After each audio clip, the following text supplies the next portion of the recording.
이번 시간에 리뷰할 논문은 Explaining and Harnessing Adversarial Example 이라는 논문입니다. 이 논문은 머신러닝 및 인공지능 보안 분야에서 기초가 되는 논문이면서 매우 간결하고 쉽게 논문의 내용을 전개하고 있다는 점이 특징입니다. 아마 인공지능에 어느 정도 관심이 있으시거나 다양한 인공지능 분야의 논문을 읽어보신 분이라면 이러한 그림을 몇 번 보신 적 있으실 텐데요. 자, 왼쪽에 보이는 게 판다 이미지고요. 실제로 머신러닝 모델이 이 이미지를 57.7%의 컨피던스를 가지고 이 이미지를 판다라고 분류를 하고 있죠. 다시 말해서 머신러닝 모델이 보았을 때 이 이미지는 57.7%의 확률로 판다일 것이다 라고 현재 분류를 하고 있는 건데요. 이러한 판다 이미지에 약간의 노이즈를 섞습니다. 지금 보시면 이렇게 생긴 노이즈에 0.07배만큼을 곱해서 이 이미지에 더한다고 하는 거죠. 그럼 바로 이런 식으로 사람의 눈에는 여전히 이 원래 이미지 그대로인 것처럼 보이지만 실제로 이 이미지에는 인간에게는 거의 구별되지 않는 굉장히 작은 크기의 노이즈가 섞여 있는 겁니다. 이렇게 여전히 인간의 눈에는 판다라고 보이지만 머신러닝 모델이 보았을 때는 기본이라고 판단하는 것을 확인할 수 있습니다. 다시 말해서 멀쩡한 판다 이미지에 약간의 노이즈를 섞었더니 긴 팔 원숭이라고, 그것도 무려 99.3%의 확률이라는 아주 높은 확률로 우리의 머신러닝 모델이 완전히 잘못 분류를 하고 있다는 겁니다. 어떻게 이런 일이 가능할까요? 이번에 소개해드릴 Explaining and Harnessing Adversarial Example, 이 논문은 이러한 Adversarial Example, 다시 말해서 인간의 눈에는 여전히 판다로 보이지만 머신러닝 모델이 완전히 다르게 잘못 분류하도록 만드는 그러한 이미지 혹은 데이터를 Adversarial Example이라고 말을 하는데, 이러한 Adversarial Example은 도대체 우리의 AI 모델이 가지는 어떠한 특징 때문에 이러한 Adversarial Example이 존재하는 것이며, 그러한 Adversarial Example을 매우 손쉽게 만드는 방법은 무엇일까에 대해서 이 논문이 자세하게 다루고 있고요. 일단 이 논문은 아이클리어 2015년도에 발표가 되었던 논문이고 굉장히 좋은 학회, 즉 탑 컨퍼런스에 발표가 되었을 뿐만 아니라 그렇게 발표된 논문 중에서도 굉장히 임팩트가 크고 인용이 많이 된 논문이라고 할 수 있습니다. 사실상 이 논문을 포함해서 몇 개의 논문들이 이 AI 보안, 즉 AI 시큐리티 쪽에 가장 기본이 되면서 중요한 논문이라고 할 수 있습니다. 특히 이 논문 같은 경우는 FGSM이라고 불리는 굉장히 간단하면서도 효과적인 공격 기법을 제시함으로써 이러한 Adversarial Example을 매우 손쉽게 만들 수 있는 방법에 대해서 설명을 하고 있습니다. 자, 그렇다면 간단하게 앱스트랙트부터 읽어봐야겠죠. 머신러닝 모델들은 Adversarial Example을 misclassify 한다 라고 합니다. 이 misclassify는 말 그대로 잘못 분류한다 라는 의미고요. Adversarial Example이 어떤 것이냐 하면 바로 아주 작지만 의도적으로 오분류를 일으키는 월스트 케이스의 펄터베이션, 즉 어떤 노이즈를 섞어서 적용한 인풋이라고 할 수 있는 겁니다. 이게 어떤 의미냐면 여기서 펄터베이션은 그냥 노이즈라고 보시면 됩니다. 인간의 눈에는 단순하게 노이즈처럼 보이는 건데 이제 그걸 의도적으로 섞어서 Adversarial Example을 만들 수가 있다는 거고요. 그래서 이제 머신러닝 모델이 굉장히 하이 컨피던스를 가지도록 하면서 잘못 분류하도록 만든다는 거예요. 사실 현재 이 굿펠로우의 FGSM 논문이 나오기 전에 이 같은 팀에 있는 크리스 천이라는 사람이 이전에 이 현상에 대해서 논문을 작성했었어요. 이제 이 사람은 LBFGS라는 공격 기법을 제시하기도 했었는데요. 아무튼 이 FGSM 논문이 나오기 전에는 우리 머신러닝 모델이 굉장히 논리니어하고, 즉 비선형적이면서 오버피팅 되었기 때문에 발생하는 현상이라고 생각을 했었는데 사실 이안 굿펠로우가 보기에는 그렇지 않다는 거예요. 이 논문에서는 논리니어리티 때문이 아니라 오히려 리니어한 네이처 때문에 이러한 문제가 발생한다고 주장을 하고 있습니다. 즉 이전까지의 주장과 상반되는 주장을 하고 있다는 거고요. 그래서 이러한 설명은 어떠한 새로운 시각을 제시한다는 것을 확인할 수 있고요. 뿐만 아니라 이러한 리니어 네이처의 특성을 잘 살리면은 굉장히 심플하면서도 빠르고 강력한 펄터베이션을 섞을 수 있는 기법을 적용할 수 있다고 해요. 또한 이제 이어서 이 논문에서는 adversarial 트레이닝 기법도 어떻게 하면 효과적으로 할 수 있을지에 대해서도 언급을 하고 있습니다. 즉, 이 논문의 메인 컨트리뷰션이라고 한다면 첫 번째는 우리 머신러닝 모델들은 상당히 리니어한 특징을 가지고 있다. 리니어한 네이처를 가지고 있다라는 거고요. 이제 그러한 리니어한 네이처를 10분 활용해서 FGSM이라는 강력한 공격을 설계했다는 게 두 번째 컨트리뷰션이고요. 그리고 adversarial example, 그것을 다시 트레이닝용 데이터셋으로 활용하는 기법인 이 adversarial 트레이닝에 대해서도 다시 한번 조명을 하고 있습니다. 사실 이 논문이 지금까지도 굉장히 좋은 논문이라고 평가를 받는 이유는요. 사실 이 세 가지 컨트리뷰션이 아직까지도 2020년인 지금까지도 나오고 있는 상당수 많은 어택 혹은 디펜스 기법 논문들에서도 이러한 특징을 기본적으로 다 수용하고 인정하고 따르고 있다는 점이 특징입니다. 특히 adversarial 트레이닝은 현존하는 adversarial example에 대한 방어 기법 중에서 아직까지도 가장 강력한 기법 중 하나로 남아있고요. 이 FGSM 또한 마찬가지로 2020년인 지금까지도 굉장히 베이스라인 공격 기법으로 포함이 될 정도로 아직까지도 많이 FGSM을 인용하고 있고요. 그리고 지금도 우리의 뉴럴 네트워크 모델들은 상당히 리니어한 특징을 가지고 있기 때문에 이러한 문제가 발생하는 거다라는 것이 지금은 거의 정설로서 받아들여지고 있고요. 우리 모델이 왜 리니어한지 이제 그런 것들은 조금 이따가 차차 설명을 드리겠습니다. 아무튼 이 논문의 메인 컨트리뷰션은 이렇게 세 가지입니다. 모델은 리니어한 특징을 가지고 있고 이제 그러한 특징을 활용한 어택인 FGSM을 소개하고 있으며 그 다음 이러한 FGSM으로 만들어진 adversarial example을 다시 트레이닝 목적으로 사용하겠다라는 게 바로 adversarial 트레이닝의 핵심 아이디어라고 할 수 있습니다. 이어서 간단하게 인트로덕션까지 설명을 하겠습니다. 일단 이안 굿펠로우랑 이 크리스천은 사실 같이 연구를 하는 사람들이에요. 그래서 이 논문 이전에 크리스천이 논문을 낸 게 있는데요. 바로 뉴럴 네트워크가 가지는 재미있는 특징들, 흥미로운 특징들이라는 제목으로 논문 한 편을 낸 적이 있는데요. 이제 거기에서 adversarial example이라는 명칭이 사용되었고요. 아까 설명했던 것과 마찬가지로 굉장히 only slightly different라고 하죠. 굉장히 약간만 다른 이미지인데도 불구하고 완전하게 오분류를 일으킨다라는 게 특징이고요. 또 재미있는 점은 그러한 adversarial example에는 transferability라는 특징이 있다는 것 또한 이 크리스천이 논문에서 나왔었어요.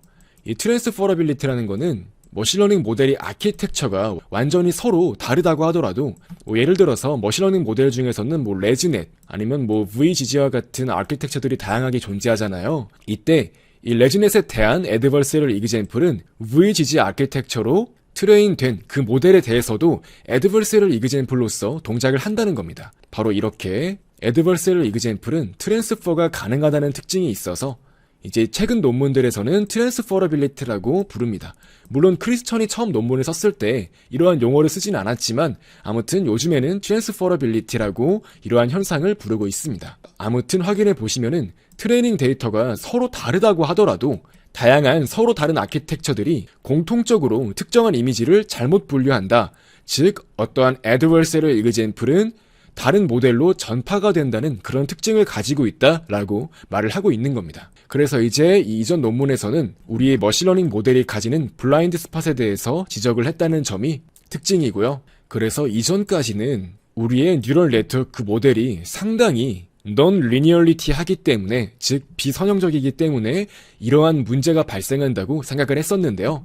지금 보고 있는 이 논문에서는 완전히 다른 방향으로 adversarial example을 해석하고 있습니다. 이 논문에서는 고차원 공간에서의 linear behavior는 adversarial example을 만들기에 충분하다라는 겁니다. 즉 어떠한 선형적인 행동이 adversarial example을 야기하기에 충분하다라는 것을 말하고 있습니다. 다시 말해서 우리 모델은 생각보다 훨씬 리니어하고 그렇기 때문에 이러한 adversarial example이 충분히 많은 공간에 존재할 수 있다는 건데요. 이제 그러한 특징은 조금 있다가 이 논문에서 설명을 하고 있고 아무튼 우리의 모델은 리니어하기 때문에 그러한 특징을 이용해서 FGSM이라는 어택을 개발을 했고, 그걸 이용해서 매우 손쉽게 공격을 할 수 있을 뿐만 아니라 그 공격을 막을 수 있는 Adversarial Training에서도 효과적으로 사용될 수 있다라고 말을 하고 있는 겁니다. 또한 Adversarial Training은 추가적인 Regularization 효과도 있다고 말을 하고 있습니다. 사실 이 논문 전에도 드랍아웃이나 프리트레이닝과 같은 모델의 정교화 효과를 증진시켜서 모델의 성능을 더욱더 좋게 만들어주는 다양한 기법들이 존재를 했는데, Adversarial Training 또한 그러한 정교화 효과가 존재하기 때문에 어떤 측면에서는 모델의 어큐러시를 증진시키는 효과가 있다는 거고요. 또한 기존에 존재했던 그러한 정교화 기법들은 Adversarial Example에는 그다지 도움이 되지 않았으며, 재미있게도 이 RBF와 같이 굉장히 논리니어한 모델 같은 경우는 Adversarial Example에 상대적으로 로버스트했다, 즉 강건했다라고 설명을 하고 있습니다. 그래서 결과적으로 최신 뉴럴 네트워크 모델 같은 경우는 렐루와 같은 굉장히 리니얼리티한 특성을 가진 기법들을 상당수 적용을 하고 있고, 그렇기 때문에 트레인도 쉬운데요. 다만 그러한 리니얼리티한 특성 때문에 Adversarial Example에 취약해질 수 있다라고 설명을 하고 있는 겁니다. 자, 그래서 간단하게 Related Work에 대해서 설명을 드릴게요. 말씀드렸듯이 크리스천 세제디 같은 경우는 2014년도에 Adversarial Example를 뉴럴 네트워크에 대해서 소개하는 논문을 작성을 했고요.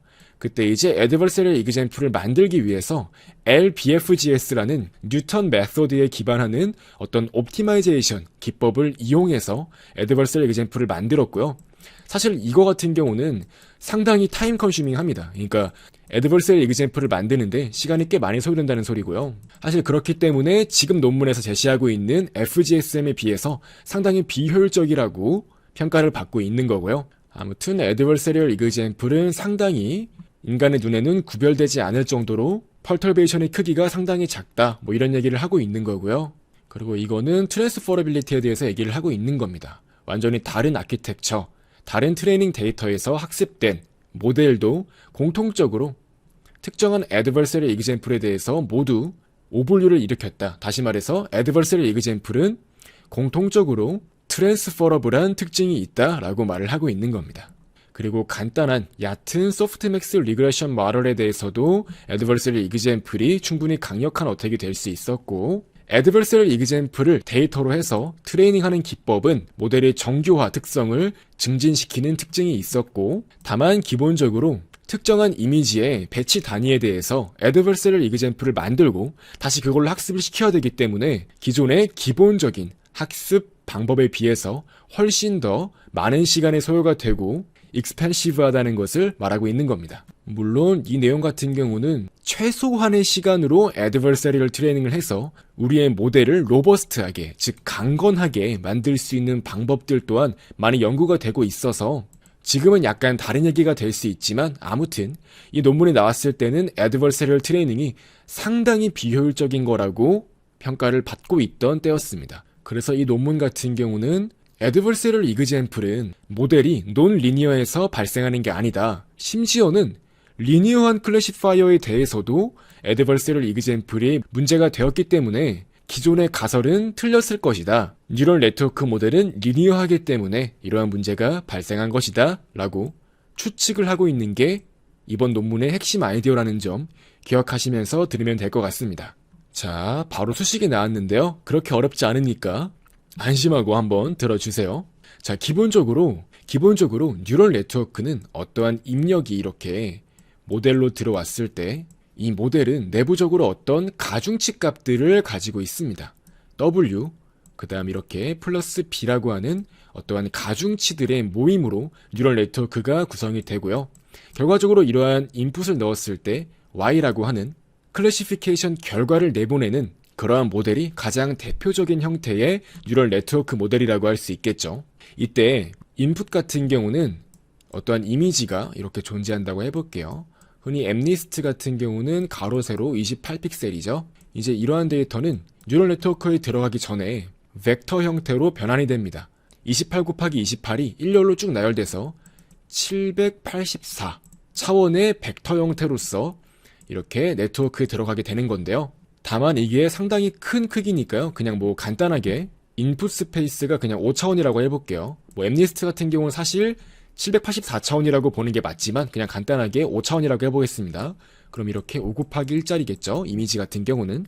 그럼 이때 총 2개의 클래스로 만약에 구분을 한다고 하면은 이 W 같은 경우는 5 곱하기 2 형태의 크기를 가지는 매트릭스가 됩니다. 그럼 이게 실제로 WTX 이렇게 하게 되면은 2 곱하기 5 그 다음에 5 곱하기 1짜리 매트릭스를 곱하는 거니까 결과적으로 2 곱하기 1짜리 매트릭스를 뱉게 되고요. 이게 바로 이 각각 클래스에 대한 아웃풋 결과가 된다고 할 수 있습니다. 다시 말해서 우리의 뉴럴 네트워크는 결과적으로 이 W 가중치 벡터에 대해서 어떠한 인풋이 있을 때 그 인풋을 W 가중치 벡터와 곱해서 그 결과가 바로 이러한 아웃풋 밸류가 된다고 할 수 있는 겁니다. 그렇다면 우리가 원본 이미지에 약간의 노이즈를 섞는 것은 바로 이렇게 X 플러스 에타 형태로 표현될 수가 있겠죠. 이때 사실 adversarial example이라는 것은 특정 클래스로 분류가 되도록 이미지를 약간 변형시키거나 혹은 특정 클래스로 분류가 되지 않도록 이미지를 변형시키는 과정이라고 할 수 있잖아요. 다시 말해서 특정한 이 아웃풋 스페이스에서의 어떤 액티베이션 값을 높이는 것이 목적이라고 표현될 수가 있는 겁니다. 자, 그렇다면은 바로 이게 adversarial example에 대한 모델의 아웃풋 값이라고 할 수 있겠죠. 또한 그러한 노이즈는 충분히 작아야 되기 때문에 이렇게 입실론보다 작은 크기라고 간단하게 정의를 한 겁니다. 이때 여기에서 L 인피니티 노름을 이용하는데요. 인피니티 노름 같은 경우는 인풋 벡터가 이렇게 다양한 차원을 가질 때 각 축에 대해서 이때 특정한 데이터가 존재할 때 그 데이터는 각 축에 대해서 이렇게 입실론만큼만 이동할 수 있도록 정의를 하겠다는 겁니다. 다시 말해서 예를 들어서 784차원짜리 이미지가 있다고 했을 때 이때 각 차원에 대해서 전부 다 입실론만큼 크기가 바뀔 수 있다는 겁니다. 다른 말로 하면 뭐 이렇게 생긴 간단한 예제에서는 각 인풋 값들이 플러스 마이너스 입실론만큼 바뀔 수 있다라는 의미랑 동일한 겁니다. 다시 말해서 이 입실론은 인간에게 눈에 띄지 않을 정도로 작은 크기로 설정을 해야 된다는 겁니다. 여기까지 아시겠죠? 자, 그렇다면은 이러한 아웃풋 값을 최대한 증가시키기 위해서는 어떻게 하면 될까요? 이것은 굉장히 간단합니다. 바로 adversarial perturbation은 기본적으로 이 WT 곱하기 에타만큼 액티베이션 값을 증진시킨다는 겁니다. 이게 어떤 의미냐면은 다시 말해서 이 특정한 아웃풋 밸류의 액티베이션 값을 최대한으로 증가를 시키기 위해서는 그냥 단순하게 이 W의 사인, 즉 부호가 이 에타가 되도록 만들면 된다는 겁니다. 이게 왜 그런 거냐면요. 간단하게 설명을 드리자면 아까랑 똑같이 인풋 뉴런이 5개고 아웃풋 뉴런을 그냥 간단하게 하나라고 해볼게요. 그러면 이 중간에 들어가는 이 W 같은 경우는 반드시 5 곱하기 1의 형태가 되어야겠죠. 이런 식으로 그냥 임의의 값들을 넣어 보겠습니다. 그리고 W도 뭐 대략 이런 식으로 넣어 볼게요. 5개씩의 값을 가지는 것을 확인할 수 있죠. 이때 이 액티베이션 값은 어떻게 될까요?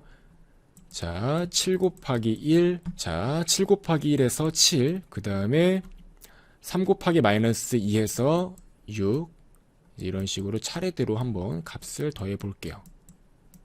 자, 그러면 액티베이션 값은 15가 되겠죠? 그렇죠? 그럼 이때 우리가 인풋 값을 각각 뉴런당 최대 입실론만큼 바꿀 수 있다고 한번 해볼게요. 자, 그렇다면은 그냥 그 펄터베이션은 가중치의 부호로 설정을 하면 어떻게 되냐면요. 이제 첫 번째 뉴런 같은 경우는 1의 부호니까 플러스가 되겠죠. 얘는 마이너스고 플러스고 마이너스고 플러스죠. 그럼 이제 7 같은 경우는 그냥 플러스 1을 해주고요. 3은 그냥 마이너스 1을 해주고요. 2는 플러스 1을 해주고 5는 마이너스 1, 그리고 마이너스 3은 플러스 1을 해주면 되겠죠. 그럼 이제 어떤 일이 벌어지냐 하면은 다시 한번 액티베이션 값을 구해볼게요. 자, 그러면은 8, 마이너스 4, 그리고 플러스 3이 되고, 그리고 플러스 18, 그리고 마이너스 2가 됩니다. 자, 결과적으로 23이 되는 겁니다. 즉 아까에 비해서 아까 15라는 액티베이션 값이 나왔는데 얘가 23으로 증가하게 됐죠. 다시 말해서 펄터베이션은 그냥 사인 오브 W를 넣기만 하면 이런 식으로 액티베이션 값이 굉장히 증가하게 된다는 겁니다. 사실 이거는 제가 굉장히 인풋 차원을 5차원으로 설정을 했으니까 굉장히 작은 데이터에 대해서도 이렇게 액티베이션 값이 많이 변한 걸 확인할 수 있는 건데요. 그냥 단순하게 생각을 해보시면은 이렇게 입실론 m, n만큼 증가하게 됩니다. 사실 여기서 이 n 같은 경우는 디멘전을 의미하는데 실제 머신러닝 모델 같은 경우는 거의 수백 수천 디멘전을 기본적으로 가지기 때문에 액티베이션 값을 정말 많이 변화시키게 된다는 겁니다. 여기서 말하고 있는 것은 그냥 단순하게 인풋 값을 그 가중치에 쌓인 만큼만 더해 주었음에도 불구하고 이 액티베이션 값이 굉장히 많이 증가하게 된다라는 겁니다. 이게 핵심 아이디어예요. 실제로 고차원으로 가면 갈수록 이러한 값이 더 증폭되기 때문에 이렇게 단순하게 그냥 입실론만큼 더해주고 빼주는 것, 이렇게 단순하게 그냥 부호만큼 더해주고 빼주는 것만으로도 충분히 굉장하게 많이 액티베이션 값을 변경시킬 수가 있다라는 게 바로 이 부분에서의 핵심 아이디어라고 할 수 있는 겁니다. 자, 그래서 결과적으로 충분한 차원을 가지고 있다면 굉장히 간단하고 리니어한 모델도 애드버서리 이그젬플을 가질 수 있다는 것을 보여주고 있는 거고요. 논 리니어 모델에 대해서 리니어 퍼털베이션에 대해 설명하는 것도 확인을 해보겠습니다. 자, 여기 예제에서는 시그모이드 네트워크에 대해서 설명을 하고 있는데요. 가장 기본적이면서도 많이 쓰이는 논 리니어한 모델이었죠. 아까 제가 설명드렸던 그냥 이 WTX 같은 경우는 말 그대로 그냥 선형적인 모델이라고 할 수 있는 겁니다. 그래서 아까 전에는 이렇게 굉장히 선형적인 모델에서도 디멘전만 충분하다면 아웃풋 액티베이션 값을 엄청나게 증가시킬 수가 있다. 작은 퍼털베이션만으로도 아웃풋 액티베이션 밸류를 정말 많이 증가시킬 수 있다는 거고, 지금 섹션에서도 아까랑 비슷하게 전개를 할 건데, 아무튼 시그모이드 네트워크라는 논 리니어한 모델에 대해서 어떻게 리니어 퍼털베이션을 섞을 수 있는지 설명을 하고 있는 겁니다. 지금 보시면요, 기본적으로 시그모이드 네트워크와 같이 더욱더 논 리니어한 모델이라고 하더라도 논 세터레이팅하고 그 다음에 더욱더 리니어한 파트에 대해서 많은 시간을 사용을 하고 있기 때문에 굉장히 리니어한 특징을 가지고 있다는 점을 언급을 하고 있는 겁니다. 여기에서 논 세터레이팅이라는 게 어떤 부분이냐면요, 일단 시그모이드 펑션 같은 경우는 이런 식으로 생겼어요. S자 모양으로 생겼는데요, 여기에서 일반적으로 세터레이팅과 논 세터레이팅에 대해서 먼저 구분을 하셔야 되는데요, 흔히 렐루 펑션처럼 이런 식으로 생긴 펑션들은 이 x가 무한으로 가면 함수의 값 또한 무한으로 간다는 특징이 있는데요, 반면에 이러한 시그모이드 펑션 같은 경우는 0부터 1 사이의 값을 가지도록 모양이 형태가 됩니다. 다시 말해서 바로 이런 부분이 세터레이티드한 특성을 의미하는 거라고 볼 수 있는 거예요. 다만 그렇다고 하더라도 바로 이쪽 부분은 상당히 리니어한 걸 확인할 수가 있습니다. 그리고 논 세터레이팅한 부분이죠. 바로 이러한 부분에서 상당히 많은 시간을 할애하고, 사실 그렇기 때문에 우리의 모델이 더욱더 상대적으로 빠르게 수렴하고 동작할 수 있다는 특징이 있는 겁니다. 자, 그렇기 때문에 사실상 이러한 시그모이드 펑션 같은 경우도 렐루 펑션처럼 상당히 리니어한 특징을 가지고 있다고 판단할 수가 있습니다. 그냥 눈으로 보기에도 상당히 리니어해 보이죠.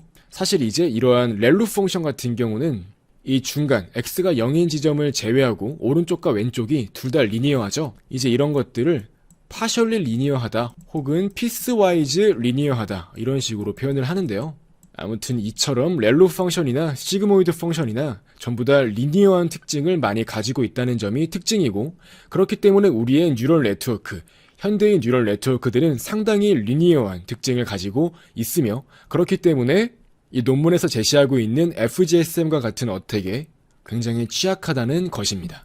자, 따라서 이어서 이 세타를 이 모델의 파라미터라고 하고, 이 x는 인풋 이미지, 이 y는 인풋 이미지에 따른 그 클래스라고 할 수 있습니다. 만약에 이 x가 판다 이미지라면 이 y는 당연히 판다가 되겠죠. 이제 그렇게 학습이 이루어질 겁니다. 그 다음 이제 이 j 같은 경우는 코스트 펑션 혹은 로스 펑션이라고 할 수 있는 겁니다. 그래서 만약에 이 y를 뭐 판다라고 했다면은 이렇게 인풋 디멘전이 있고 중간에 가중치들 뉴럴 네트워크가 있고 이렇게 아웃풋 뉴런도 이런 식으로 레이어가 있다고 했을 때 이 중에서 이 판다에 해당하는 로스 값을 의미하는 겁니다. 즉 다시 말해서 바로 이런 식으로 이 특정 뉴런 아웃풋까지를 포함한 그 로스 값을 이 J라고 지금 보겠다라는 겁니다. 이제 여기가 X고 여기 가중치 세타를 의미하는 거고 여기가 이제 Y 레이어가 되겠죠. 자, 아무튼 그래서 결과적으로 이 모델의 어택 메소드를 정리하면 바로 이겁니다. 이 로스 값을 증가시키는 방향으로 입실론만큼 이동을 해서 펄터베이션, 즉 노이즈를 만들겠다라는 겁니다. 이제 간단하게 예시를 통해서 말씀을 드릴게요. 이제 이런 식으로 2차원 데이터가 존재한다고 한번 해보겠습니다. 그 다음 이렇게 이쪽에는 동그라미 클래스가 많이 모여있다고 해볼게요. 그리고 이렇게 오른쪽 아래에는 네모 클래스가 많이 모여있다고 한번 해보겠습니다. 이제 이때 이 동그라미랑 이제 이거는 지금 제가 2차원 공간에서의 예제를 그리고 있으니까 이제 이거는 그냥 간단히 말하자면 인풋 스페이스에 이렇게 인풋 레이어가 2차원짜리, 즉 뉴런 2개짜리 인풋이라고 보시면 되는 거예요. 이렇게 모델이 있다고 했을 때. 아무튼 그래서 만약에 이러한 두 가지 클래스를 잘 구분하도록 모델이 학습이 되었다고 하면은 이제 이런 식으로 디시전 바운더리가 그려질 수 있는 거죠.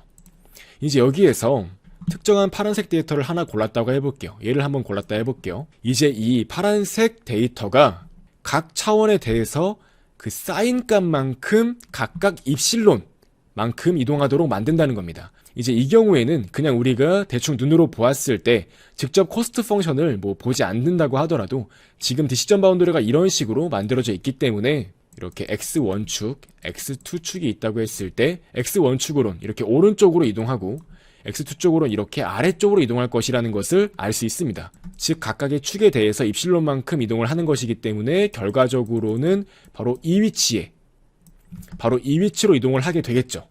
바로 이겁니다. 즉 FGSM은 특정한 데이터에 대해서 로스 펑션을 계산을 해서 각 축에 대해서, 즉 각 인풋 뉴런에 대해서 로스가, 즉 비용이 증가하는 방향으로 입실론만큼 이동을 하겠다라는 거고, 결과적으로 이 경우에는 바로 이런 식으로 이 위치로 이동을 하게 된다는 겁니다.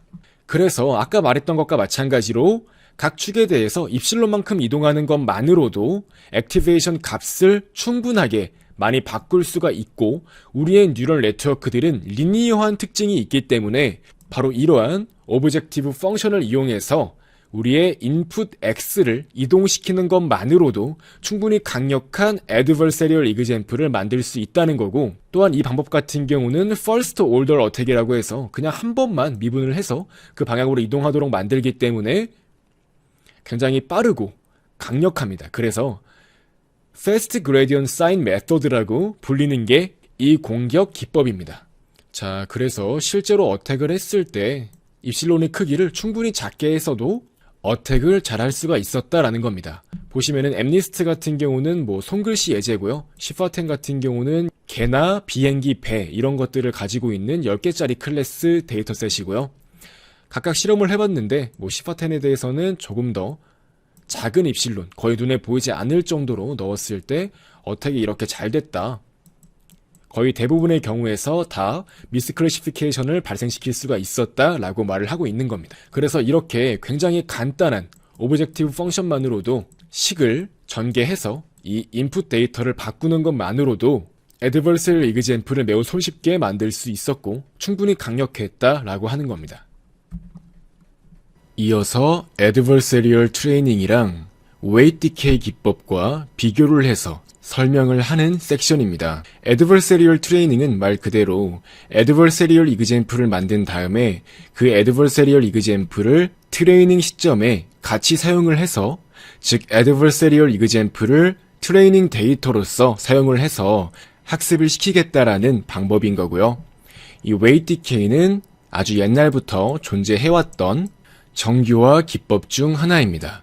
자, 간단하게 로지스틱 리그레션 예제에 대해서 애드버서리얼 트레이닝 기법을 적용하는 예시가 등장하는데요. 그때 전개된 식이 웨이트 디케이와 비슷하게 생겼기 때문에 이렇게 애드버서리얼 트레이닝과 웨이트 디케이가 어떻게 동작하는 방식에 차이점이 있는지에 대해서 설명을 하는 섹션이라고 보시면 되겠습니다. 기본적으로 로지스틱 리그레션 예제에서는 패스트 그레디언트 사인 메소드가 정확하게 잘 동작할 수 있다고 보고 있습니다. 자, 하나의 싱글 모델을 트레이닝 시킬 건데 레이블은 -1 혹은 1로 주겠다고 합니다. 즉 이렇게 인풋 데이터가 있고 이 모델이 있고 나오는 아웃풋이 있는데 이 아웃풋은 -1 혹은 +1이 나올 수 있도록 트레이닝을 시키겠다라는 의미입니다. 이때 기본적으로 제타 펑션은 소프트 플러스 펑션이라고 합니다. 자, 그래서 이제 트레이닝을 시킬 건데 트레이닝을 시킬 때는 바로 이 값에 대해서 즉 소프트 플러스 펑션을 붙인 것을 로스 펑션이라고 설정을 하겠다는 겁니다. 그래서 해당 로스 펑션에 대해서 그레디언트 디센트를 적용을 하겠다라고 말을 하는 거고요. 사실 소프트 플러스 펑션 같은 경우는 렐로랑 비슷하게 생긴 펑션이라고 보시면 돼요. 그래서 바로 이러한 아웃풋 값에 제타 펑션, 즉 소프트 플러스 펑션을 붙여서 이러한 펑션에 대하여 그레디언트 디센트를 적용을 하겠다라고 명시를 한 거고요. 따라서 학습을 진행을 한다고 하면은 이러한 소프트 플러스 펑션에 대해서 미분할 수 있어야겠죠. 이때 소프트 플러스 펑션이 어떻게 생긴 거냐면요. 소프트 플러스 펑션이란 렐루랑 굉장히 비슷하게 생긴 펑션입니다. 다만 렐루 같은 경우는 이런 식으로 이렇게 x가 0인 지점을 기준으로 해서 피스와이즈 리니어하게 구분되는 걸 확인할 수 있고요. 소프트 플러스 펑션은 렐루처럼 렐루와 비슷하게 생겼지만 결과적으로 전체적으로 전부 다 미분 가능하며 논 리니어하다는 것을 확인할 수 있죠. 아무튼 이러한 소프트 플러스 펑션에 대해서 미분을 해서 학습을 시키는 경우에 대해서 고려를 해보겠습니다. 즉 로스 펑션으로 지금 제타 함수 소프트 플러스 펑션을 이용하고 있다고 생각을 하시면 되겠습니다. 그렇다면 여기에 대해서 미분을 하면 어떻게 될까요? 자, 나와 있듯이 소프트 플러스 펑션은 log of 1 플러스 exponential of g라고 할 수 있습니다. 자, 따라서 간단하게 지금 log 1 플러스 exponential of 마이너스 y 그 다음에 wtx 플러스 b 이렇게 괄호를 닫아 주겠습니다. 이제 이 전체에 대해서 미분을 하면 되겠죠. 자, 이때 기본적으로 함수를 인자로 가지는 이러한 자연 로그에 대해서 미분을 하게 되면 그 값은 도함수 over fx죠. 따라서 그냥 얘를 자연 로그라고 두고 미분을 하게 되면 이제 얘는 1 플러스 exponential 마이너스 y wtx 더하기 b의 미분값이고 over 1 플러스 exponential of y wtx 플러스 b 이렇게 되겠습니다. 또한 우리는 지수함수의 미분법에 대해서 다시 한번 떠올리시면 되는데요. 기본적으로 자연대수 2를 미수로 하는 지수함수 같은 경우는 미분을 했을 때의 값이 exponential of fx 곱하기 fx의 도함수죠. 자, 그렇기 때문에 이제 얘는 exponential of minus y wtx 플러스 b 곱하기 이 안쪽에 있는 거에 대한 미분값을 계산을 해야 되니까 따라서 여기에서 얘를 x로 미분을 해야겠죠. 왜냐면 지금 우리는 adversarial 트레이닝에 대해서 언급을 하는 거니까 이러한 로스 펑션에 대해서 x로 미분을 해야지 결과적으로 펄터베이션을 얻을 수가 있는 거니까요. 그렇죠? 그 다음에 그렇게 만들어진 펄터베이션을 붙여서 실제로 걔를 가지고 트레이닝을 하는 거니까 일단 지금은 adversarial example을 만드는 과정이니까 그래서 얘에 대해서 지금 x로 미분한다고 보시면 되는 겁니다. 자, 따라서 얘를 미분을 하게 되면은 b는 상수니까 제거를 하고 무시해 주면은 마이너스 y wt만 남는다고 할 수 있습니다. 그래서 미분한 결과로 마이너스 y wt 이렇게 넣어주면 되는 겁니다. 그리고 아래쪽은 그대로 두기 때문에 1 플러스 exponential of 마이너스 y wtx 플러스 b가 되는 겁니다. 우리는 지금 결과적으로 그레디언트 값에서 사인 값만 계산하는 것이 목표라고 했죠. 그렇기 때문에 여기에서 사인 값을, 그렇기 때문에 이렇게 나온 이 그레디언트에서의 사인 값만 계산을 하고자 한다면 어떻게 하면 될까요? 자, 기본적으로 익스포넨셜 펑션 같은 경우는 항상 값이 0보다 크다는 특징이 있죠. 그렇기 때문에 이 분모 부분은 그냥 지워버리고 양수라고 판단하시면 되는 거고요. 마찬가지로 이것 또한 그냥 양수입니다. 따라서 결과적으로 그냥 이렇게 마이너스 y, w가 있다고 했을 때 이 자체에다가 사인 펑션을 붙이게 되면은 어떤 일이 벌어지냐 하면 이건 사실 결과적으로 마이너스 y 곱하기 사인 w가 되는 겁니다. 그래서 결과적으로 이러한 로스 펑션에 대해서 x로 미분한 값에 사인 펑션을 붙인 것은 결과적으로 마이너스 y 곱하기 sin of w라는 겁니다. 자, 그래서 우리는 결과적으로 얘에 대해서 이렇게 x로 미분하고 그것을 사인으로 묶은 값은 마이너스 y 곱하기 sin of w라는 것을 알 수가 있습니다. 이제 얘를 바로 perturbation이라고 말을 할 수가 있는 겁니다.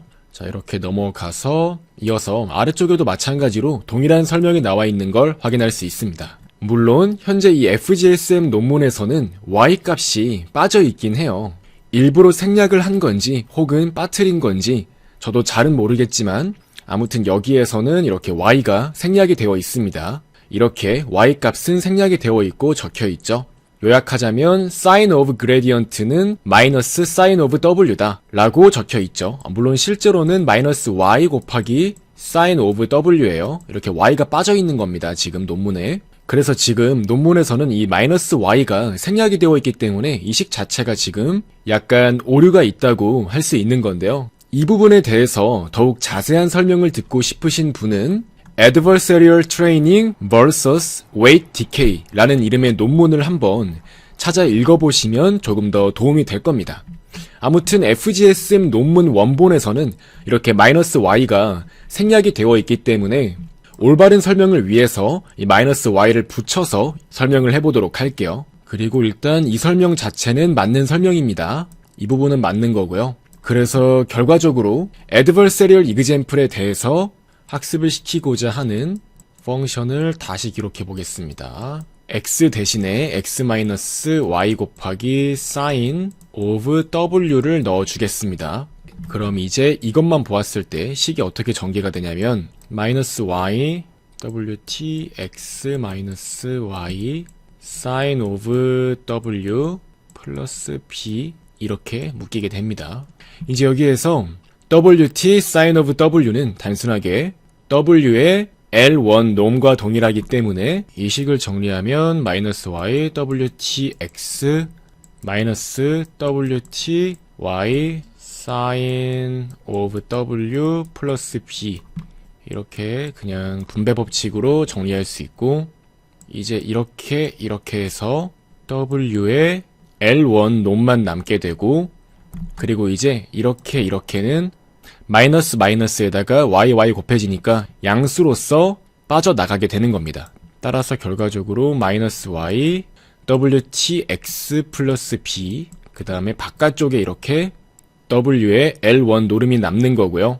그 다음 우린 결과적으로 실제로 여기에다가 입실론을 곱한 만큼 이동을 하기 때문에 여기 이렇게 입실론이 붙어야죠. 그래서 결과적으로 여기에 대해서 로스 값이 붙은 게 바로 Adversarial Training을 위한 로스 펑션이라고 할 수 있는 겁니다. 그래서 이제 이걸 또 마이너스 y로 묶게 되면은 결과적으로 어떻게 되냐 하면은 바로 Adversarial Training에 대한 로스 펑션은 마이너스 y wt x 플러스 b 그 다음에 지금 마이너스로 묶여야 되니까 여기서 마이너스 2 한 다음에 w의 L1 놈이 된다고 볼 수 있습니다. 이게 바로 결과적으로 Adversarial Training으로 얻고자 하는 그 로스 펑션이라고 할 수 있겠고요. 지금 논문엔 이런 식으로 나와 있지만은 사실 이거는 y가 생략이 되었기 때문에 이렇게 나오는 거고 실제로는 이게 맞는 겁니다. 지금 제가 위쪽에 이렇게 전개한 얘가 맞는 겁니다. 자, 따라서 정리를 해드리자면 지금 논문에서는 y 값을 생략을 했으니까 얘는 지금 잘못 나온 거고, 실제로 로스 같은 경우는 마이너스 y wtx 플러스 b 그 다음에 마이너스 입실론 곱하기 w의 L1 노름이라고 보시면 되고요. 이제 얘가 adversarial training으로 얻고자 하는 로스인 거고, 또한 이제 L1 weight decay랑 비교를 해보겠습니다. L1 weight decay는 기본적으로 정규화 효과를 주기 위해서 로스 펑션을 약간 바꾸는 그러한 기법인데, L1 weight decay는 전통적으로 이런 식으로 작성할 수 있습니다. 이렇게 기존의 로스 펑션을 그대로 적은 다음에 이렇게 바깥쪽에 람다 곱하기 weight 값의 특정 노름이 되는 겁니다. 그래서 결과적으로 weight decay와 adversarial training을 비교한다는 말은 이 로스 펑션과 이 로스 펑션, 이 두 가지를 서로 비교하겠다라는 것과 동일한 말입니다. 그러면은 이 weight decay 방법을 비교했을 때 각각 어떤 차이점이 있을지에 대해서 정확히 이해하는 게 중요하겠죠. 자, 지금 보시면은 우리가 보는 것과 같이 adversarial training에 대한 로스 펑션과 L1 regularization, 즉 L1 weight decay와 상당히 유사하게 생겼다는 것을 이해할 수 있습니다. 하지만 몇 가지 차이점이 있다고 하죠. 기본적으로 지금 adversarial training 같은 경우는 트레이닝 과정에서 모델이 액티베이션 값에서 페널티가 빼지게 됩니다. 이게 바로 adversarial training의 특징인 거고요. 이제 이 말은 결과적으로 학습이 진행되는 과정에 따라서 세터레이트가 되면서 페널티가 결과적으로 사라지는 경향성이 존재할 수 있다고 말을 하는 겁니다. 반면에 전통적인 weight decay는 그렇지 않겠죠. weight decay 같은 경우는 반면에 그 데미지 값을 과대평가하는 경향이 있기 때문에 weight decay를 이용할 때의 coefficient value는 우리가 adversarial training 할 때 이용하는 이 입실론에 비해서 상대적으로 작게 설정할 필요가 있다는 겁니다. 그래서 실제로 입실론을 0.25 정도로 해도 상당히 좋은 결과가 adversarial training 할 때 나왔는데, L1 weight decay를 이용했을 때는 coefficient 값을 0.0025 정도로 설정하는 것도 상당히 컸다고 말을 하고 있습니다. 실제로 우리가 weight decay를 적용할 때 coefficient 값은 0.000 몇 정도로 굉장히 작게 설정을 하죠. 그래서 그런 측면을 고려해 보았을 때 weight decay와 adversarial training은 외관상 비슷하게 생겼지만 실제로는 차이점이 존재한다라는 것을 이해할 수 있습니다. 그래서 이렇게 다음 섹션에서는 adversarial training에 대해서 보다 자세하게 언급을 하고 있는데요. 기본적으로 universal approximator theorem에 의하면은 우리의 뉴럴 네트워크는 한 개 이상의 히든 레이어가 있다면 어떤 형태의 펑션도 잘 근사할 수 있다라고 말을 하고 있는 그런 티오름인데요. 물론 그렇다고 하더라도 기본적으로 우리의 트레이닝 알고리즘이 adversarial example의 강력한 그런 프로퍼티를 가진다는 것을 보장해주지는 못한다는 말을 하고 있는 거예요. 그래서 이전 논문에 크리스천 같은 경우는 adversarial 트레이닝을 하게 되면은 어느 정도 뉴럴 네트워크가 정규화가 된다, 정규화 효과가 어느 정도 있다라고 언급을 했었고요. 다만 이 크리스천이 제시를 했었던 LBFGS 같은 경우는 시간이 정말 많이 걸리기 때문에 실은 adversarial 트레이닝을 하기에는 적합하지 않죠. 그래서 이 논문에선 이렇게 FGSM 같은 경우는 미분을 한 번만 해서 단 한 번만 인풋 값을 변경하면 되기 때문에 상대적으로 adversarial 트레이닝에 유리하고 빠르다는 것을 장점으로 내세우고 있습니다. 그래서 바로 이 부분은 그냥 adversarial example에 대한 로스 값을 의미하는 거고, 이 부분은 기존의 단순한 데이터에 대한 로스 펑션을 의미하는 겁니다. 그래서 각각의 로스 값을 계산한 다음에 절반 정도의 비율로 섞어서 가중치를 업데이트를 하겠다라고 말을 하는 겁니다. 간단하게 말씀드리자면은 실제로 우리가 학습을 할 때 배치 단위로 트레이닝 데이터를 이렇게 뽑아 오잖아요. 그러면 이제 여기에서 이 트레이닝 데이터에 대해서 adversarial example을 만든 다음에 이 adversarial example과 기존의 데이터를 절반씩 섞어서 학습을 진행을 하겠다라고 보시면 되는 겁니다. 즉 이렇게 간단하게 adversarial training을 위한 로스 펑션을 다시 제시를 했다는 거고요. 이때 FGSM을 사용해서 보다 빠르게 adversarial example을 만들 수 있도록 한 겁니다. 그래서 adversarial example에 대한 효과를 간단하게 여기서 확인해 볼 수 있는데요. 자, 애드버서리얼 트레이닝을 하기 전에 FGSM 어택이 약 89.4% 정도 어큐러시로 공격이 먹히는 모델에 대해서 애드버서리얼 트레이닝을 했더니 이렇게 애드버서리얼 이그젬플에 대해서 잘 막더라 라는 것을 보여주고 있는 거고요. 다만 애드버서리얼 트레이닝을 이용해서 학습한 모델 같은 경우는 여전히 애드버서리얼 이그젬플에 대해서 잘못 분류를 하는 경우 여전히 높은 컨피던트를 가지면서 잘못 분류를 하더라 라는 문제점이 남아 있었다고 얘기를 하고 있습니다. 또한 애드버서리얼 트레이닝을 했을 때 피겨 3를 보자면 자, 확인해 보시면은 이 오른쪽이 애드버서리얼 트레이닝을 한 거고 이 왼쪽은 애드버서리얼 트레이닝을 하지 않은 건데요. 이 오른쪽에 있는 애드버서리얼 트레이닝을 한 경우는 조금 더 피처들이 로컬라이즈드 되어 있고 조금 더 설명 가능한 형태로서 비주얼적인 특징을 가지게 되었다고 말을 하고 있습니다. 애드버서리얼 트레이닝을 할 때 그냥 유니폼 노이즈 마이너스 입실론부터 플러스 입실론까지 크기에 해당하는 그냥 유니폼한 노이즈를 꺼내가지고 트레이닝을 해도 잘 될까라는 것이 궁금할 수 있죠. 그래서 이에 대한 실험도 해보았다고 하는데요. 기본적으로 각 픽셀에 대해서 마이너스 입실론부터 입실론 사이에 어떠한 유니폼한 노이즈를 섞었을 때에는 여전히 FGSM 어택에 대해서 약했다라고 말을 하고 있는 겁니다. 즉 FGSM을 이용해서 애드버서리얼 트레이닝을 했을 때는 정말 모델이 더 강건해지는 그런 효과가 있었지만 단순히 이제 이러한 랜덤 노이즈를 섞어서 학습을 시켰을 때에는 효과가 없었다라는 것을 말하고 있는 겁니다. 그리고 이어서 넘어가서 다음 섹션으로 바로 확인해 보도록 할게요. 이번 섹션에서는 RBF와 같은 매우 논리니어한 특징을 가지는 네트워크로 실험을 해본 뒤에 그 결과를 비교하는 내용을 담았는데요.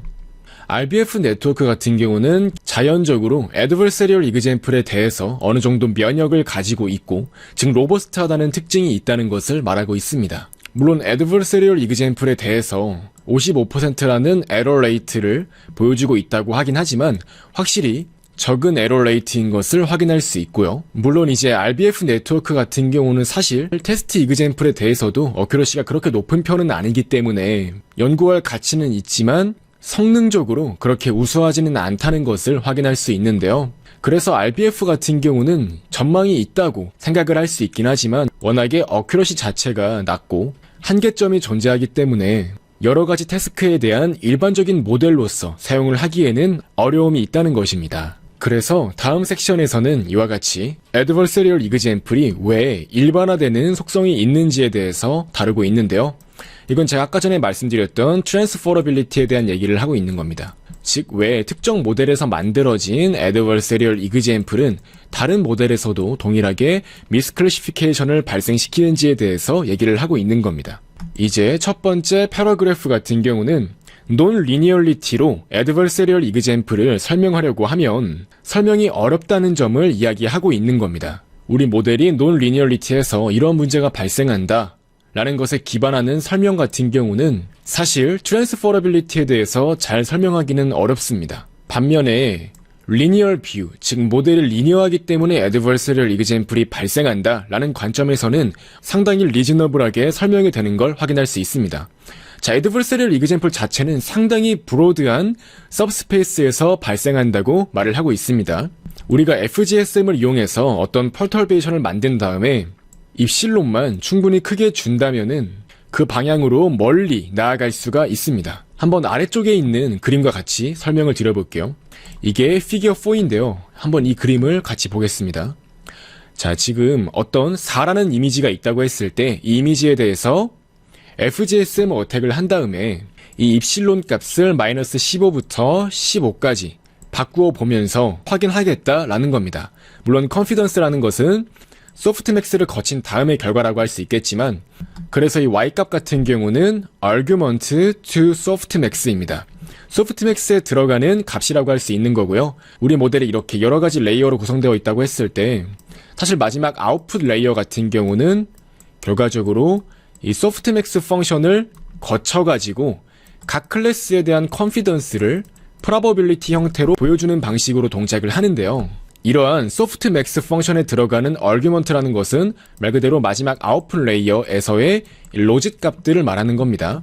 즉 확인을 해보시면은 애드버서리얼 이그젬플을 만들 때 이 4가 아니도록 지금 분류를 하는 방향으로 설정이 되었을 거고, 입실론을 크게 늘리게 되면은 4가 아니도록 만드는 그 방향으로 해당 이미지가 벡터 스페이스에서 이동을 하게 될 겁니다. 다만 지금 보시면은 상당히 피스와이즈 리니어한 걸 확인할 수 있어요. 이 전체 그래프 자체가 꽤 리니어하게 생겼죠. 이 중간 같은 경우는 이 정도 범위 안에서는 지금 4로 분류되는 그 컨피던스가 가장 높은 걸 확인할 수 있는데요. 특정 범위를 벗어나게 되면 상당히 리니어한 형태로 각각의 클래스에 대한 로직 값들이 형성되는 걸 확인할 수 있습니다. 특히 지금 이 선 같은 경우는 이렇게 리니어하게 계속해서 올라가는 걸 확인할 수 있죠. 반면에 4 같은 경우는 이렇게 또 마찬가지로 리니어하게 떨어지는 걸 확인할 수 있습니다. 사실 이 그래프 자체가 상당히 우리의 뉴럴 네트워크가 리니어하게 동작한다는 것을 보여주기도 하는 것이고요. 또한 이렇게 특정 방향으로 그냥 계속 나아가기만 하면은 굉장히 넓은 브로드한 서브스페이스에서의 애드버서리얼 이그젬플을 만들 수 있다는 것을 말을 하고 있는 겁니다.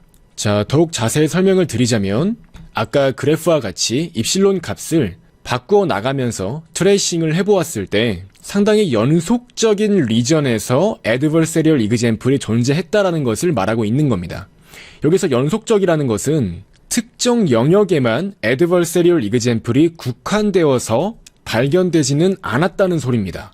다시 말해서 특정한 영역, 파인 포켓에만 애드버서리얼 이그젬플이 존재하는 게 아니라 굉장히 넓은 서브스페이스에 걸쳐서 애드버서리얼 이그젬플이 존재했다는 내용이 가장 핵심적인 내용입니다. 한번 간단한 예시를 들어보도록 할게요.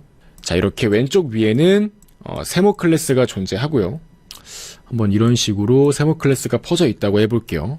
그리고 마찬가지로 동그라미 클래스가 이렇게 존재를 한다고 해보겠습니다. 전반적으로 동그라미와 세모가 분류가 잘 되기는 하지만 이렇게 약간씩 섞여 있는 형태가 보인다고 가정을 해보겠습니다. 그냥 이렇게 간단히 두 개의 클래스만 존재한다고 해볼게요. 아무튼 이때 우리가 뉴럴 네트워크를 학습을 시키게 된다면 대략 이런 식으로 디시전 바운더리가 만들어질 수 있겠죠. 그쵸?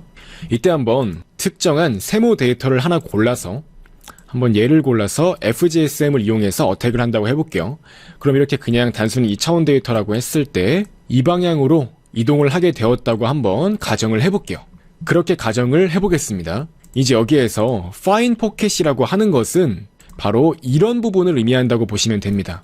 바로 이런 부분이 일종의 fine pocket 같은 부분이라고 할 수 있는 건데, 지금 우리가 FGSM, 이 관찰을 통해서 알 수 있는 것은 FGSM에서 이 입실론의 크기를 조정을 하면서 각 클래스에 대한 그 아웃풋 밸류를 확인을 해보았을 때 상당히 연속적인 리전에 대해서 애드버서리얼 이그젬플이 존재를 했다는 겁니다.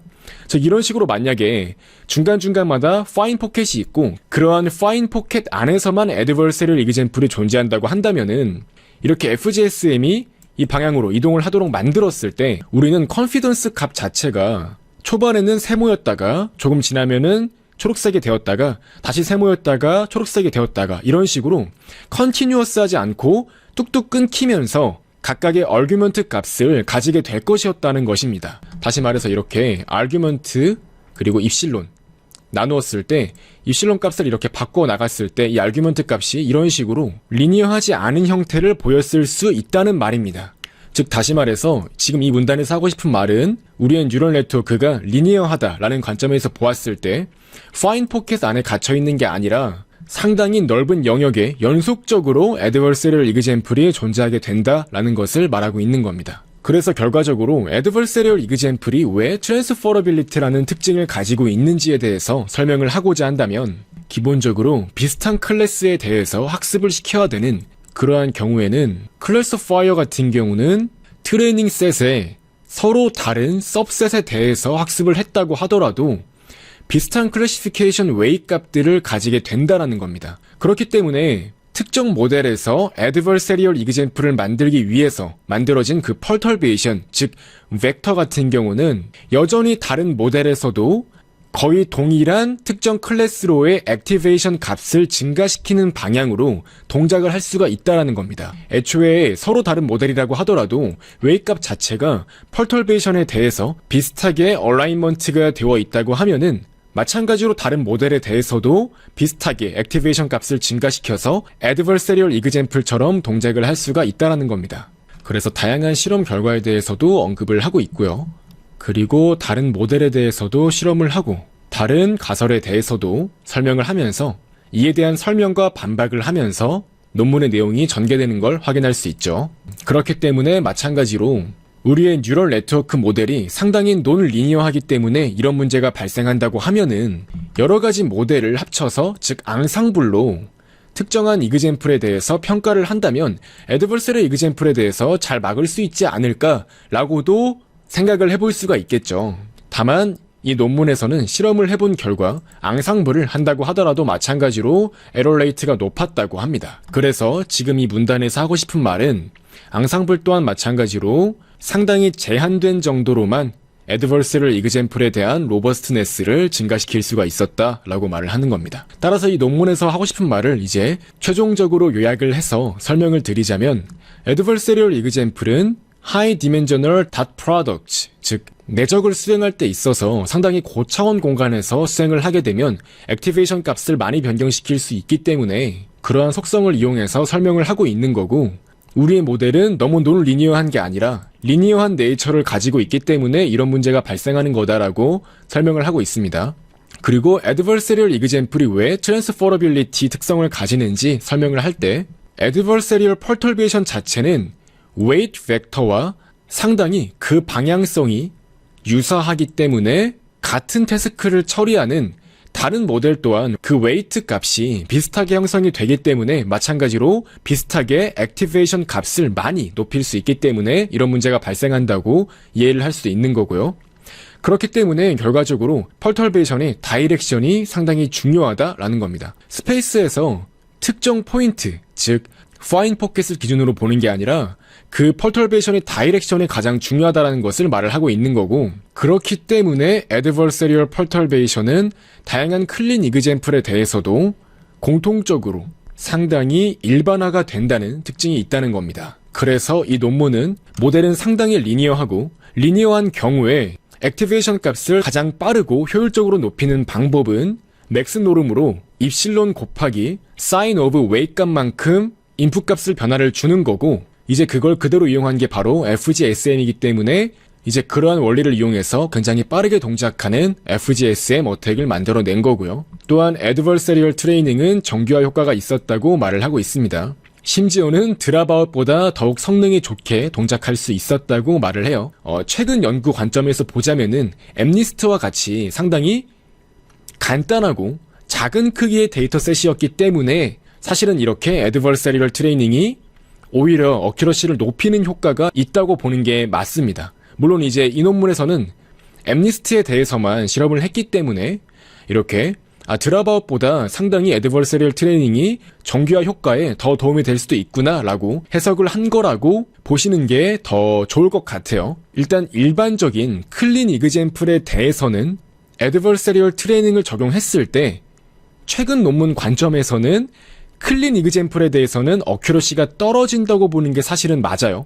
하지만 엠니스트와 같이 작은 데이터셋에 대해서는 오히려 어큐러시가 더 높아지는 그런 효과가 있을 수도 있기 때문에 이렇게 해석할 수 있는 겁니다. 그리고 L1 웨이트 디케이나 노이즈를 단순하게 추가해서 트레이닝을 시키는 경우에는 adversarial example에 대해서 그다지 효과가 없었다고 말을 하고 있습니다. 사실 또 이렇게 노이즈를 섞는 것도 이 논문을 쓸 때는, 이 FGSM이 나왔을 때는 그다지 효율성이 없다라는 식으로 상당히 전개가 된 걸 확인할 수 있는데, 사실 또 최근에는 2018년도나 19년도 이제 이 정도 즈음에는 가우시안 노이즈에 잘 로버스트 하도록 동작을 하도록 만든 모델은 adversarial example에 대해서도 어느 정도 로버스트하다 라는 주장을 하고, 그리고 그 주장이 맞다는 것을 증명까지 한 논문들이 Certified Robustness 쪽으로 논문이 많이 나오긴 했습니다. 그래서 사실 지금 관점에서 보았을 땐 또 이 내용도 조금 더 고민을 해봐야 될 주제라고 할 수 있습니다. 물론 이제 이 논문에선 단순하게 유니폼 노이즈를 그냥 섞었기 때문에 잘 동작하지 않았지만, 이렇게 시간이 조금 흐른 다음에는 adversarial example을 막기 위해서 노이즈를 섞어서 트레이닝을 해도 어느 정도 효과가 있다고 증명을 하는 논문들이 상당히 많이 나왔기 때문에 사실 이 내용도 아직 연구거리라고 할 수 있습니다. 그리고 이어서 모델이 옵티마이즈가 잘 된다면 애드버서리얼 이그젬플에도 더 약해질 수 있다는 걸 말을 하고 있고요. 그래서 이제 리니어 모델과 RBF 모델을 나누어서 설명하고 있습니다. 그리고 또 여기에서 앙상블 또한 애드버서리얼 이그젬플에 레지스턴트하지 않다라고 이렇게 일단은 명시가 되어 있긴 한데, 사실 이 내용도 이 FGSM이 나온 이후에 또 연구가 많이 되어서 앙상블 기법을 적절히 잘 활용해서 로버스트네스를 최대한 높여보자, 이런 식의 연구도 많이 진행이 되었기 때문에 사실 지금 관점에서 보았을 때 이 내용도 디스커션을 해봐야 될 내용이긴 합니다. 아무튼 이 FGSM 논문에서 실험했던 결과에 의하면 앙상블 자체가 그다지 크게 도움이 안 됐으니까 이런 문장을 적어 놓은 거긴 합니다. 그래서 이 정도가 사실 가장 중요한 내용들에 대해서 다루고 있다고 볼 수 있는 겁니다. 자, 그래서 마지막 문단을 한번 읽어보겠습니다.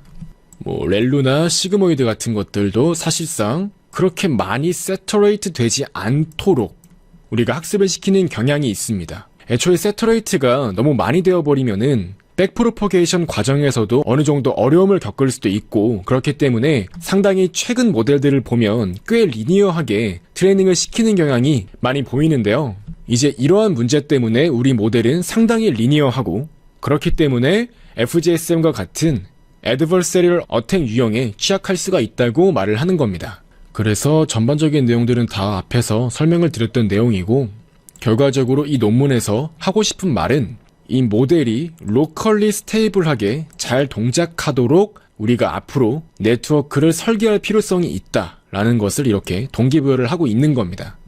여기서 말하는 로컬리 스테이블이라고 하는 것은 인풋 스페이스에서 어떤 데이터가 있다고 했을 때 이 데이터의 입실론만큼의 이러한 영역에 대해서 라고 볼 수 있겠죠. 이러한 상당히 로컬한 영역에 대해서는 스테이블하게 잘 견고하게 동작하도록 만들 필요가 있다라고 방향성을 제언하고 있는 거고요. 그래서 실제로 이 FGSM 논문이 나온 이후에 JSMA, CW, PGD 이런 어택들도 많이 제시가 되었고, 그리고 디펜스 방법 또한 그레디언트 마스킹이나 애드버서리얼 트레이닝이나 인풋 트랜스포메이션이나 프루버블 디펜스나 굉장히 다양한 종류의 연구들이 많이 진행이 되었고 지금도 진행이 되고 있습니다. 네, 그래서 이 논문 같은 경우는 사실 굉장히 베이직하면서도 정말 중요한 내용들이 많이 들어가 있는 논문이기 때문에 AI 시큐리티 쪽을 공부하고자 하시는 분들이라면 사실 이 논문을 반드시 읽고 그리고 여러 번 읽어서 잘 이해하도록 하는 게 중요하다고 할 수 있습니다.